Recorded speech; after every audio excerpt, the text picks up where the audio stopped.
প্রিয় সাংবাদিক বন্ধুগণ, দুটো গুরুত্বপূর্ণ ঘটনাকে সামনে রেখে আজকে আপনাদের সামনে আমি ব্রিফিংয়ে হাজির হয়েছি। আন্তর্জাতিক অপরাধ ট্রাইব্যুনালের পক্ষ থেকে আপনাদেরকে কয়েকটি বিষয় জানানো খুব জরুরি মনে করছি বলেই আজকে আপনাদের সামনে হাজির হয়েছে। গতকালকে দুটো ইম্পর্টেন্ট ঘটনা ঘটেছে, আপনারা দেখেছেন। একটা হচ্ছে বাংলাদেশে জুলাই আগস্টে যে সংগঠিত মানবতা বিরোধী অপরাধ এবং যে হত্যাকাণ্ড ঘটেছিল নিষ্ঠুরতম পন্থায়, সেটার ব্যাপারে জাতিসংঘের একটা ফ্যাক্টস ফাইন্ডিং মিশন কাজ করেছিল এবং তারা পরশু রাত্রে তাদের প্রতিবেদনটা প্রকাশ করেছেন। সেই প্রতিবেদনে তারা সুস্পষ্টভাবে উল্লেখ করেছেন যে শেখ হাসিনা এবং তার সুপিরিয়র রেসপন্সিবিলিটির আন্ডারেই বাংলাদেশে জুলাই আগস্টে গণহত্যা সংগঠিত হয়েছিল, মানবতা বিরোধী অপরাধ সংগঠিত হয়েছিল। শেখ হাসিনার কমান্ড রেসপন্সিবিলিটির বাইরেও আওয়ামী লীগের সাধারণ সম্পাদক ওবায়দুল কাদের এবং তদানীন্তন স্বরাষ্ট্রমন্ত্রী আসাদুজ্জামান খান কামাল, তারাও এই হত্যাকাণ্ডের নির্দেশদাতাদের মধ্যে অন্তর্ভুক্ত বলে জাতিসংঘ রিপোর্ট দিয়েছে। জাতিসংঘের রিপোর্টে যে সমস্ত বিষয় উল্লেখযোগ্যভাবে বলা হয়েছে সেগুলোর মধ্যে একটা হচ্ছে যে তারা বলেছেন 1400-র মতো মানুষ নিহত হয়েছেন, আহত হয়েছেন 14,000-এর কাছাকাছি মানুষ। এই হত্যাকাণ্ডে রাষ্ট্রীয় বাহিনীগুলো, গোয়েন্দা সংস্থা, বিভিন্ন সামরিক, আধা সামরিক এবং পুলিশ বাহিনী এই হত্যাকাণ্ডে অংশ নিয়েছে, সেটা তারা উল্লেখ করেছেন। তারা আরও উল্লেখ করেছেন যে এই হত্যাকাণ্ড চালানোর সময় বিশেষ করে নারী এবং শিশুদেরকে টার্গেট করে হত্যা করা হয়েছে। নিহত 1400 মানুষের মধ্যে শিশু 118 জন। শিশুদেরকে বিশেষভাবে টার্গেট করে মানুষকে এই হত্যাকাণ্ডটা চালানো হয়েছে যাতে করে মানুষের মধ্যে আতঙ্ক ছড়িয়ে দেওয়া যায়।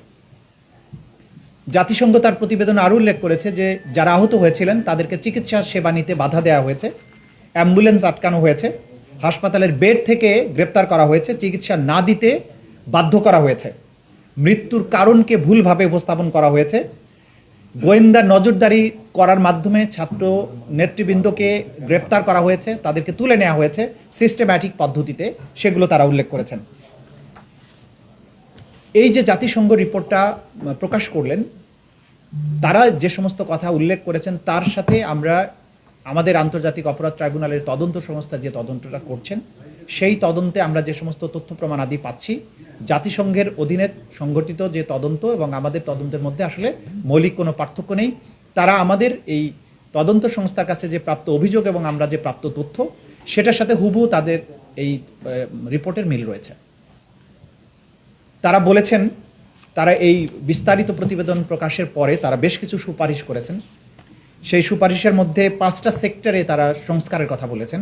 একটা হচ্ছে বিচার বিভাগের ব্যাপারে তাদের সুনির্দিষ্ট প্রস্তাবনা আছে, পুলিশ এবং সিকিউরিটি সেক্টরের ব্যাপারে প্রস্তাবনা দিয়েছেন, সিভিক স্পেসের ব্যাপারে তারা নাগরিক অধিকারের ব্যাপারে প্রস্তাবনা দিয়েছেন, পলিটিক্যাল সিস্টেমের সংস্কারের কথা বলেছেন, ইকোনমিক গভর্নেন্সের কথা বলেছেন। তা আমাদের সাথে রিলেটেড যেহেতু বিচার ব্যবস্থা, সেই সংক্রান্ত ব্যাপারে জাতিসংঘে যেগুলো বলেছেন, তারা যেটা বলেছেন, যেহেতু সরকারের প্রধানের কমান্ড রেসপন্সিবিলিটিতে এই ঘটনাগুলো ঘটেছে এবং রাষ্ট্রীয় বাহিনীগুলো এটার সাথে সম্পৃক্ত ছিল, যে সমস্ত অফিসাররা এই ঘটনার সাথে জড়িত ছিল বলে প্রাথমিক তথ্য প্রমাণে পাওয়া যাবে, জাতিসংঘ সুপারিশ করেছে প্রত্যেককে সাসপেন্ড করার জন্য, ফেয়ার এবং ইম্পার্শিয়াল ট্রায়াল যাতে হতে পারে। যেটার ব্যাপারে আমরা সবসময় জোর দিয়েছি যে ফেয়ার এবং ইম্পার্শিয়াল তদন্ত এবং ট্রায়ালের জন্য যেহেতু এই সমস্ত অফিসাররা রাষ্ট্রীয় গোয়েন্দা সংস্থা সহ বিভিন্ন বাহিনীর সদস্য, তাদেরকে যদি চাকরিচ্যুত না করা হয় বা সাসপেন্ড না করা হয়, তাহলে আসামিদের প্রভাবের কারণে সাক্ষীরা আদালতে আসতে ভয় পাবেন, তদন্ত প্রক্রিয়া বাধাগ্রস্ত হবে এবং বিচার প্রক্রিয়া ব্যাহত হবে। আমরা এই প্রসঙ্গে উল্লেখ করতে চাই যে একই কথা আমরা কিন্তু বারবার বলছিলাম। এখানে তারা আন্তর্জাতিক অপরাধ ট্রাইব্যুনালের আইনের কিছু সংস্কারের কথা বলেছেন, যা তারা যখন রিপোর্টটা তৈরি করেছেন তার আগেই কিন্তু আন্তর্জাতিক অপরাধ ট্রাইব্যুনাল আসলে এই সংস্কারগুলো করেছে, নেসেসারি যে সমস্ত অ্যামেন্ডমেন্ট। শুধুমাত্র তাদের একটা কনসার্ন আছে যে মূল মৃত্যুদণ্ডের ব্যাপারটা যেটা আছে সেটা তারা বলেছেন একটা মোরাটোরিয়াম, অর্থাৎ এক ধরনের মৃত্যুদণ্ড যদিও দেওয়াও হয় সেটা যাতে স্থগিত রাখা হয়, এরকম একটা প্রস্তাব করেছেন। এইটার সুযোগ যেহেতু আমাদের ট্রাইব্যুনালের বিচারকদের হাতে ক্ষমতা আছে, তারা কি ধরনের দণ্ড দিবেন কি দেবেন না সেই বিষয়টা পরে দেখা যাবে। মোটা দাগে তাদের এই প্রতিবেদন থেকে সুস্পষ্ট হয়েছে দল হিসাবে আওয়ামী লীগ এবং তদানীন্তন প্রধানমন্ত্রী শেখ হাসিনা, স্বরাষ্ট্রমন্ত্রী আসাদুজ্জামান কামাল এবং আওয়ামী লীগের সাধারণ সম্পাদক ওবায়দুল কাদের তাদের সুনির্দিষ্ট পরিকল্পনা নির্দেশে বিভিন্ন বাহিনীর পাশাপাশি আওয়ামী লীগ, যুবলীগ এবং ছাত্রলীগ সরাসরি মারণাস্ত্র ব্যবহার করেছে এবং যে সমস্ত অস্ত্র তারা ব্যবহার করেছে সেটারও একটা পরিসংখ্যান তারা দিয়েছেন। শটগানের গুলি ছিল 12%, পিস্তলের গুলি ছিল 20%, মিলিটারি রাইফেলের গুলি ছিল 66% অর্থাৎ, এবং অন্যান্য অস্ত্রের আঘাত ছিল 20%। এই অস্ত্রের ব্যবহার এবং আহত নিহতদের এই পরিসংখ্যান থেকে বোঝা যায় যে একটা পুরো রাষ্ট্রযন্ত্র একটা জনগোষ্ঠীকে ওয়াইড স্প্রেড এবং সিস্টেম্যাটিক পদ্ধতিতে তাদের উপরে ঝাঁপিয়ে পড়েছিল তাদেরকে নিশ্চিহ্ন করার জন্য। এইটা মানবতা বিরোধী অপরাধের পক্ষে একটা সুস্পষ্ট এবং অসম্ভব জোরালো একটা প্রমাণ।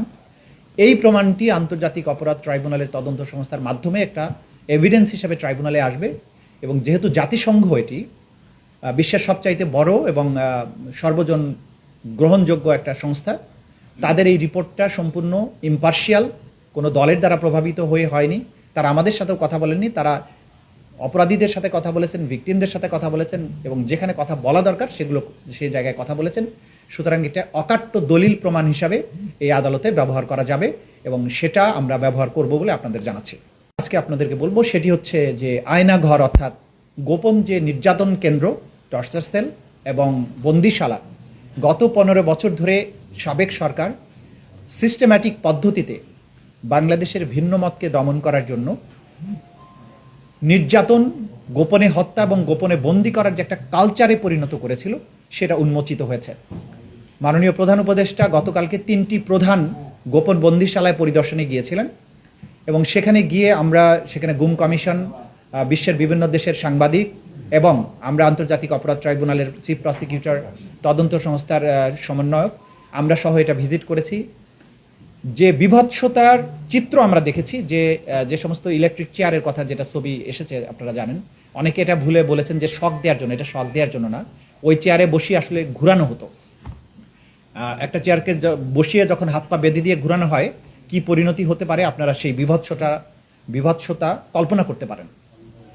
একটা মেয়ে নারী ভিকটিমের কথা আমরা শুনেছি, তা একটা 11 বছরের মেয়ে, তাকে তার মা সহ গ্রেপ্তার করা হয়েছিল, তুলে নেওয়া হয়েছিল। আসলে তার মাকে তার সামনে হাত করা বেঁধে পুলিশ সদস্যরা তাকে নির্যাতন করেছে, কান্নাকাটি করেছে।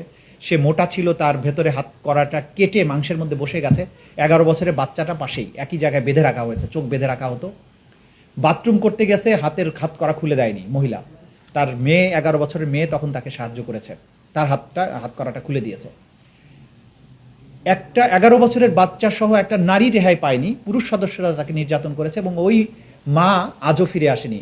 আমরা ধারণা করছি যে তাকে হয়তো হত্যা করে তার লাশ কোথাও ভাসিয়ে দেওয়া হয়েছে। সেই মেয়েটা কিন্তু আইডেন্টিফাই করেছে কোন জায়গায়, কোন কর্নারে তাকে রাখা হয়েছিল, কিভাবে তাকে নির্যাতন করা হয়েছে দেখিয়েছেন। 3টি ডিটেনশন সেন্টারে বন্দিরা যারা ছিলেন তাদের মধ্যে উল্লেখযোগ্য 2জন বা 3জন করে বন্দিরা গিয়েছিলেন। তারা আইডেন্টিফাই করেছেন কোন জায়গায় তাকে বেঁধে রাখা হতো, কোন বাথরুমে তাকে নেওয়া হয়েছে, কি কি যন্ত্রের সাথে তাকে টর্চার করা হয়েছে। আমরা যেটা দেখেছি যে এই টর্চার কেন্দ্রের ব্যাপক আলামত বিনষ্ট করা হয়েছে।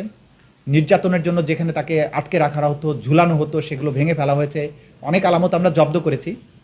ইলেকট্রিক শক দেওয়ার ব্যবস্থা ছিল, চোখ বেঁধে রাখা হতো, 3 feet by 3 feet, 2 feet by 3 feet cell, সেগুলো প্রধান উপদেষ্টা দেখেছেন, তিনি নিজে ঢুকেছেন সেগুলোর ভেতরে। অর্থাৎ একটা মানুষকে পৈশাচিক পদ্ধতিতে কত নির্মমভাবে নির্যাতন করা যায়, এই বন্দিশালাগুলো ভিজিট না করলে একজন মানুষের পক্ষে বিশ্বাস করাটাই কঠিন ছিল। আমরা যেটা বারবার বলেছি যে এই নির্যাতন কেন্দ্রগুলো ছিল এবং যারা এর সাথে সম্পৃক্ত তাদেরকেই কিন্তু আমরা গ্রেপ্তারের জন্য বা এই বিচারের জন্য মুখোমুখি করতে চাই। এই দুটো তথ্যের পাশাপাশি আমরা যেটা বলবো যে অনেক কর্নার থেকে নানান ধরনের আর্গুমেন্ট করার চেষ্টা করা হচ্ছে যে বিভিন্ন আইন শৃঙ্খলা রক্ষাকারী বাহিনী, নিরাপত্তা বাহিনীর বিচার কি তাদের নিজস্ব আইনে করা যায় কিনা। আপনাদেরকে সুস্পষ্টভাবেই বলতে চাই, আন্তর্জাতিক অপরাধ ট্রাইব্যুনাল আইন 1973 সেটি সংবিধান দ্বারা সংরক্ষিত এবং প্রোটেক্টেড। এই আইনটি বাংলাদেশের সকল আইনের উপরে তার বিশেষ মর্যাদা আছে। এই আইনে মানবতা বিরোধী অপরাধ, গণহত্যা, যুদ্ধ অপরাধ, এই সমস্ত আন্তর্জাতিক আইনের অধীনে যেসব অপরাধ আছে তার বিচার করা যায়। বাংলাদেশের সেনাবাহিনীর আইনে, বিডিআর বলেন, বিজিবি বলেন, র্যাব বলেন, কোনো আইনই গণহত্যা, মানবতা বিরোধী অপরাধের বিচার করার কোনো ব্যবস্থা রাখা হয়নি। এবং সুপিরিয়র রেসপন্সিবিলিটি এবং কমন রেসপন্সিবিলিটির কোনো বিচারও কিন্তু এইসব আইনে করার সুযোগ নেই।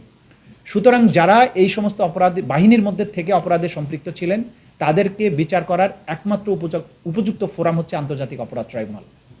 যারা যারা এই আইনে এখানকার মামলায় যাদের বিরুদ্ধে গ্রেপ্তারি পরোয়ানা জারি করা হয়েছে, আমরা রাষ্ট্রকে, আইনশৃঙ্খলা রক্ষাকারী বাহিনীকে বলবো নির্দ্বিধায় যে সেই আদালতের আদেশগুলো তারা যাতে পালন করেন, এবং সকল বাহিনী, সকল ব্যক্তিকে আমরা অনুরোধ করব যে একটা রাষ্ট্রের বিচার ব্যবস্থাকে সাহায্য করা আপনাদের দায়িত্ব, এবং কোনো ব্যক্তি বা কোনো প্রতিষ্ঠান কখনো রাষ্ট্র এবং জনগণের উপরে হতে পারে না। কোনো ব্যক্তি আইনের ঊর্ধ্বে হতে পারে না। জাতিসংঘ খুব ক্লিয়ারলি বলেছেন যে এই সমস্ত যারা ক্ষমতাসীন বিভিন্ন পদে অধিষ্ঠিত থেকে অপরাধ করেছেন তাদেরকে যাতে সাসপেন্ড করা হয়, আমরা এটার সাথে একমত। আমরা মনে করি যাদের বিরুদ্ধে সম্ভাব্য যারা অপরাধী, যাদের বিরুদ্ধে আমরা তথ্য প্রমাণাদি পাচ্ছি, যাদের বিরুদ্ধে ওয়ারেন্ট ইস্যু হচ্ছে এবং ওয়ারেন্ট ইস্যু ছাড়াও যাদের ব্যাপারে প্রাথমিক তথ্য প্রমাণ পাওয়া যাচ্ছে, আমি সরকারের কাছে অনুরোধ করব জাতিসংঘের এই তথ্য অনুযায়ী সেই ব্যাপারে যাতে সরকার পদক্ষেপ গ্রহণ করেন। এবং আপনারা ইতিমধ্যে জেনেছেন, সরকারও বলেছেন যে তারা জাতিসংঘের রিপোর্টকে স্বাগতম জানান, সেটার ভিত্তিতে যথাযথ পদক্ষেপ নেওয়া হবে আমরা আশা করছি।